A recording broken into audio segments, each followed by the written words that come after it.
Hey, I don't really know how to start this, but I guess I'll just get straight to the point. This is what's been on my mind recently.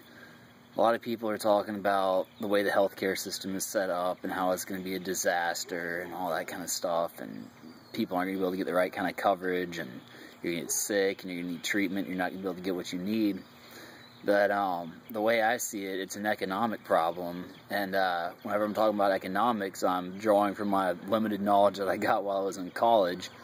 But if you look at everything that we have, hospitals, doctors, insurance, and all that kind of stuff, is basically like a fixed supply, and what's driving the price up is a higher demand. People who don't really need all this treatment are going in and they're getting treatments, and it's costing money, and they're having to buy medications and take up hours, and it's just a higher and higher demand. And the result, or what really causes this demand, is chronic illness. It makes up about 75 cents out of every dollar spent on healthcare. I believe it was just heart disease that I was doing some research on yesterday.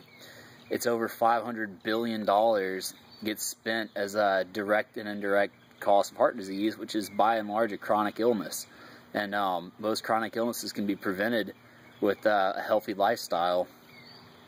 So the way I see it, you have all these different chronic illnesses making up about 75% of all the healthcare spending that we have. If people just took control of their own lives and took control of their own health and stopped having to have all that, you take away 3/4 of the spending that we put on it. So all of a sudden your supply remains fixed, but the demand gets lower, and now that the demand is lower, the price is going to drop. That's just how economics work. It's a rule, it's a law. So that's just my little thought.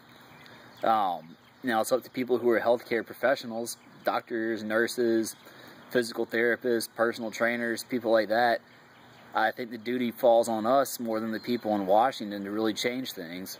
So if you educate your neighbor, you educate your friends, your co-workers on what they can do personally to take control of their own health and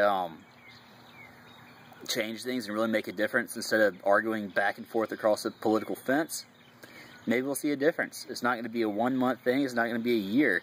It takes time to reverse all the damage that people do to their body just because the way that they live their life. But Rome wasn't built in a day, neither were you, neither is this problem that we're dealing with right now, and it'll take a while to fix it. But the real solution isn't legislation in Washington. It's what you buy in the grocery store, it's what you eat, it's how you cook. It's whether you choose to drive around Walmart for 5 hours looking for the closest parking spot, whether you park in the back and walk a little bit.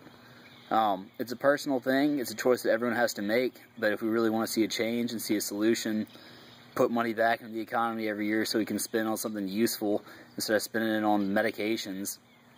Maybe put it back into education. I don't know. That's not for me to decide. But what's up to me is how I'm going to live my life, and I'm not going to be part of the problem anymore.